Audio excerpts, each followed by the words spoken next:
दोस्तों नमस्ते, मैं सुशील कुलकर्णी। आप देख रहे हैं एनालाइजर न्यूज हिंदी। दोस्तों आज मैं आपको एक ऐसी कहानी बताने जा रहा हूं जो सुनकर आप भौचक्के के रह जाएंगे। आपको आश्चर्य होगा कि ऐसा भी कभी होता है। हां, ऐसा हमेशा होता है। हम आज तक सुनते आए हैं कि अंबानी ने बहुत सारे कर्ज लिए, अदानी ने बहुत सारे कर्ज लिए, मल्ल्या कर्जा लेके देश छोड़कर चला गया, चोकसी ने बहुत कर्जा लिए, मोदी ने बहुत कर्जे लिए और जो जिन्होंने कर्जा डुबाया वो देश छोड़कर भाग गए।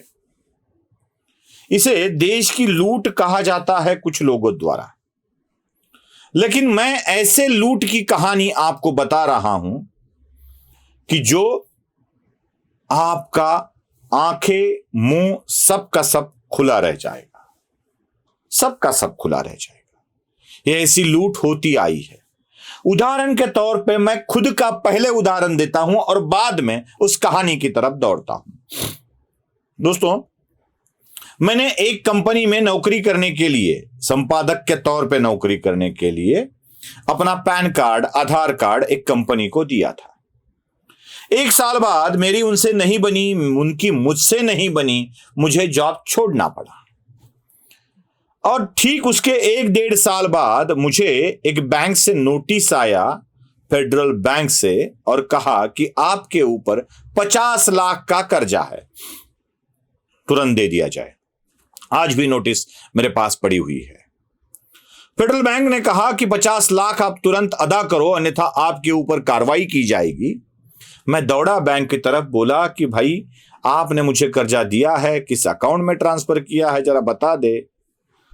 जब उनको पता चला कि ये बहुत ही आगे जाने वाला है मामला, तुरंत मुझे एक लेटर भेज दिया और कह दिया कि नहीं नहीं, गलती से आया था, आपका कर्जा क्लीन हो गया है। ये ऐसे कर्जे कैसे मिल जाते हैं? अभी कहानी शुरू करता हूं। जलगांव डिस्ट्रिक्ट का एक व्यक्ति है जो नवी मुंबई में रहता है। गोपाल नाम है उसका, पूरा नाम नहीं बताऊंगा मैं, क्योंकि पूरा नाम बताना उसके लिए भी हानिकारक हो सकता है। गोपाल नाम का एक व्यक्ति है जो मुंबई के बैंकों के चक्कर काट रहा था अपने बिजनेस को बढ़ाने के लिए, मुद्रा लोन मिले इसलिए। वो बिजनेस करता था टूर्स एंड ट्रैवल्स का, और उसे 5 लाख रुपए मुद्रा लोन से चाहिए थे। एक भी बैंक उसे मुद्रा लोन देने के लिए तैयार नहीं थी, एक भी बैंक तैयार नहीं थी 5 लाख रुपए का लोन देने के लिए।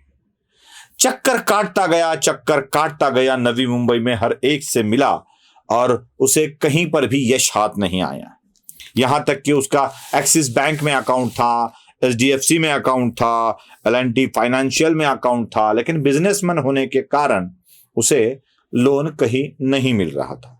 फिर लोन प्राप्त करने के लिए उसने एक मध्यस्थ से, दलाल से संपर्क किया और दलाल ने उसे कह दिया कि चलो भाई, मैं तुम्हें लोन मिलवा के देता हूं, लेकिन मेरे पास एक ऑप्शन है।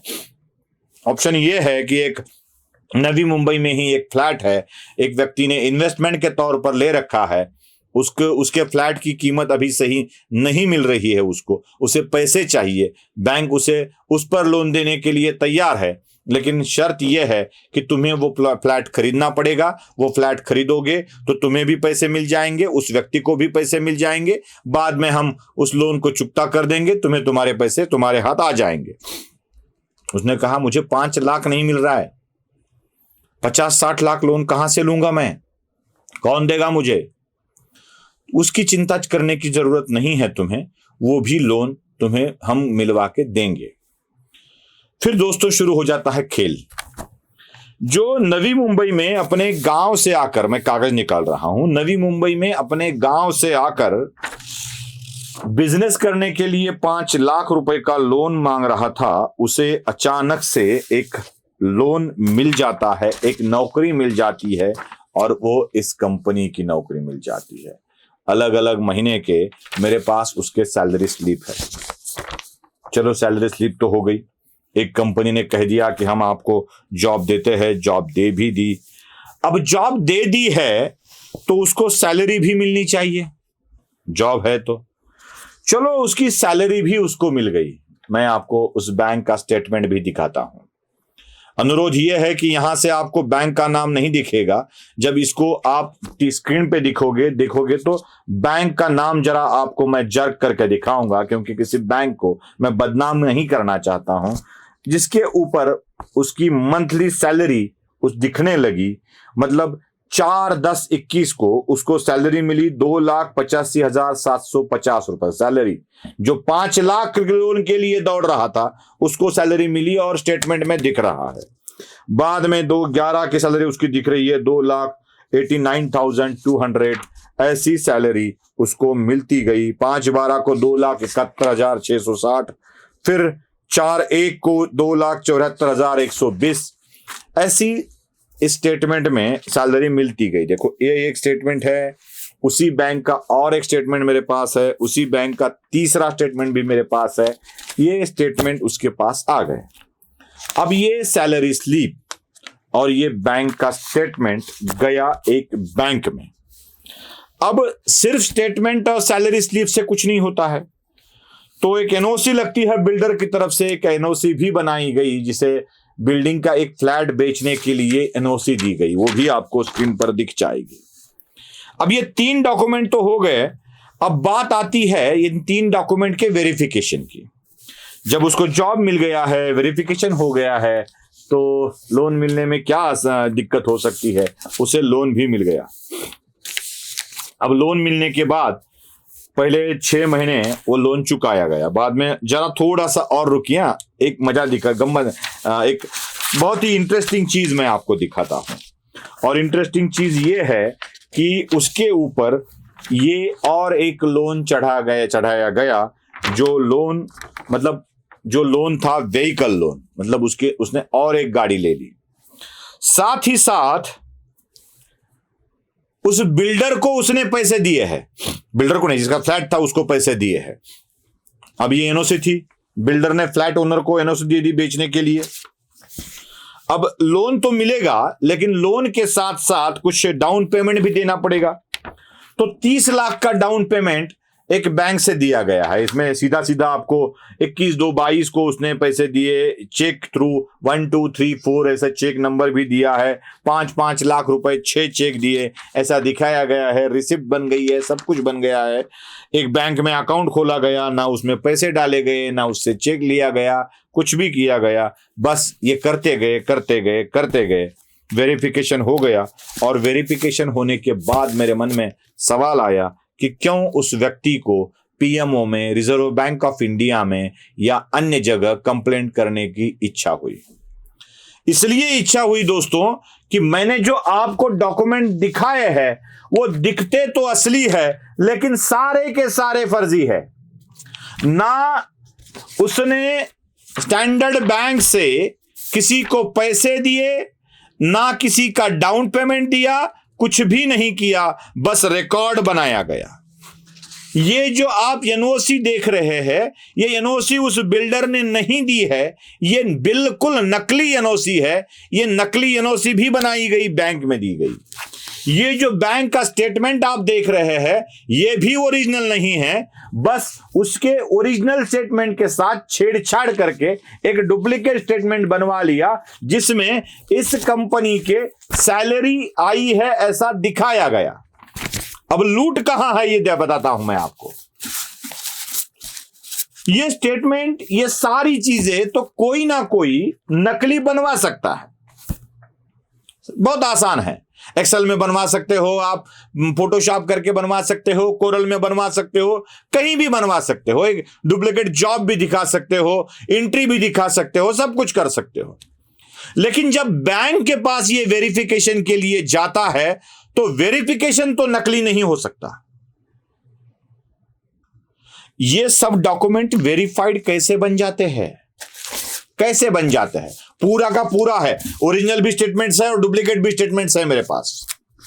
गोपाल के ओरिजिनल डॉक्यूमेंट्स के साथ छेड़खानी करके बैंक उसको डुप्लीकेट कैसे बनवा लेती है, कैसे हो जाता है गोपाल का काम आसानी से, यह भी सोचने लायक बात है।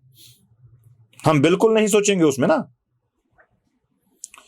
जो गोपाल 5 लाख रुपया मांग रहा था, उस गोपाल के ऊपर आज तकरीबन 2.25 करोड़ रुपए का कर्जा है।